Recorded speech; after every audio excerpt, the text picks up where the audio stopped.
माता अहिल्या, जिन्हें स्वयं ब्रह्मदेव ने बनाया था, इनकी काया बहुत सुंदर थी। इन्हें वरदान था कि इनका यौवन सदा बना रहेगा। इनकी सुंदरता के आगे स्वर्ग की अप्सरा भी कुछ नहीं थी। इन्हें पाने की सभी देवताओं की इच्छा थी। यह ब्रह्मा जी की मानस पुत्री थी। अंततः ब्रह्मदेव ने एक परीक्षा रखी, जिसकी शर्त थी जो भी परीक्षा का विजेता होगा उसी से अहिल्या का विवाह होगा। अंत में यह परीक्षा महर्षि गौतम ने जीती और विधिपूर्वक अहिल्या से विवाह किया। अहिल्या की सुंदरता पर स्वयं इंद्रदेव मोहित थे और एक दिन वो प्रेम वासना के लिए अहिल्या से मिलने पृथ्वीलोक आए, लेकिन गौतम ऋषि के होते यह संभव नहीं था। तब इंद्र एवं चंद्रदेव ने एक युक्ति निकाली। महर्षि गौतम ब्रह्म काल में गंगा स्नान करते थे। इसी बात का लाभ उठाते हुए इंद्र और चंद्र ने अपनी मायावी विद्या का प्रयोग किया और चंद्र ने अर्धरात्रि को मुर्ग की बांध दी, जिससे महर्षि गौतम भ्रमित हो गए और अर्धरात्रि को ब्रह्म काल समझ गंगा तट स्नान के लिए निकल पड़े। महर्षि के जाते ही इंद्र ने महर्षि गौतम का वेश धारण कर कुटिया में प्रवेश किया और चंद्र ने बाहर रहकर कुटिया की पहरेदारी की। दूसरी तरफ जब गौतम गंगा घाट पहुंचे तब उन्हें कुछ अलग आभास हुआ और उन्हें समय पर संदेह हुआ।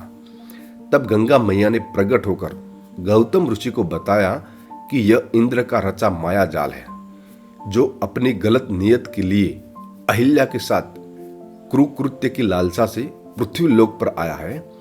यह सुनते ही गौतम ऋषि क्रोध में भर गए और तेजी से कुटिया की तरफ लौटे। उन्होंने चंद्र को पहरेदारी करते देखा तो उसे शाप दिया, उस पर हमेशा राहु की क्रूर दृष्टि रहेगी, और उस पर अपना कमंडल मारा। तभी से चंद्र पर दाग है। उधर इंद्र को भी महर्षि के वापस आने का आभास हो गया और वो भागने लगा। गौतम ऋषि ने उसे भी श्राप दिया और उसे नपुंसक होने एवं अखंड भाग होने का श्राप दिया। साथ ही यह भी कहा कि कभी इंद्र को सम्मान की नजरों से नहीं देखा जाएगा और ना ही उसकी पूजा होगी, और आज तक इंद्र को कभी सम्मान प्राप्त नहीं हुआ।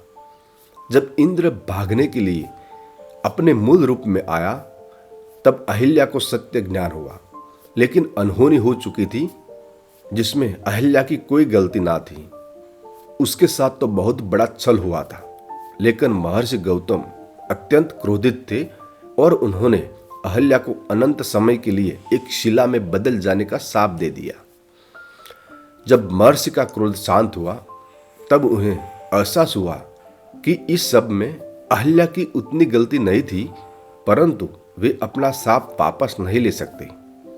अपने इस शाप से महर्षि गौतम भी बहुत दुखी थे। तब उन्होंने अहिल्या की शिला से कहा, जिस दिन तुम्हारी शिला पर किसी दिव्य आत्मा के चरणों की धूल स्पर्श होगी, उस दिन तुम्हारी मुक्ति हो जाएगी और तुम अपने पूर्व स्वरूप में पुनः लौट आओगी। इतना कहकर दुखी गौतम ऋषि हिमालय चल गए और जनकपुरी की कुटिया में अहिल्या की शिला युगों युगों तक अपनी मुक्ति की प्रतीक्षा में कष्ट भोग रही थी। युगों बीतने के बाद जब महर्षि विश्वामित्र राक्षसी ताड़का के वध के लिए अयोध्या से प्रभु राम और लक्ष्मण को लेकर आए, तब ताड़का वध के बाद वे यज्ञ के लिए आगे बढ़ रहे थे। तब प्रभु की नजर उस वीरान कुटिया पर पड़ी और वे वहां रुक गए और उन्होंने महर्षि विश्वामित्र से पूछा, हे गुरुवर, यह कुटिया किसकी है? जहो वीरानी है, जहो ऐसा प्रतीत होता है कि कोई युगों से नहीं आया। कोई पशु पक्षी भी यह दिखाई सुनाई नहीं पड़ता। आखिर क्या है इस जगह का रहस्य? तब महर्षि विश्वामित्र कहते हैं, हे राम, यह कुटिया तुम्हारे लिए ही प्रतीक्षा कर रही है। यह बनी वह शिला तुम्हारे चरणों की धूल के लिए युगों से तुम्हारी प्रतीक्षा कर रही है। राम पूछते हैं, कौन है यह शिला और क्यों मेरी प्रतीक्षा कर रही है?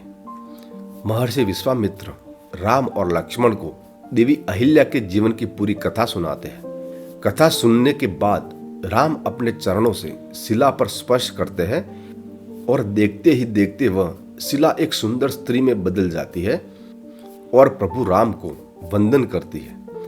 देवी अहिल्या राम से निवेदन करती है कि वो चाहती है उनके स्वामी महर्षि गौतम उन्हें क्षमा करे, उन्हें पुनः अपने जीवन में स्थान दे। प्रभु राम अहिल्या से कहते हैं, देवी आपकी इसमें लेश मात्र भी गलती ना थी और महर्षि गौतम भी अब आपसे क्रोधित नहीं है, वो भी दुखी है। अहिल्या के अपने स्वरूप में आते ही कुटिया में बाहर आ जाती है और पुनः पंछी चहचहाने लगती है। इस तरह प्रभु राम देवी अहिल्या का उद्धार करते हैं और आगे बढ़ते हुए जनक कन्या सीता के स्वयंवर का हिस्सा बनते हैं। आज के कलयुग समय में इंद्र जैसे अनेक हैं, लेकिन प्रभु राम जैसे कोई नहीं है।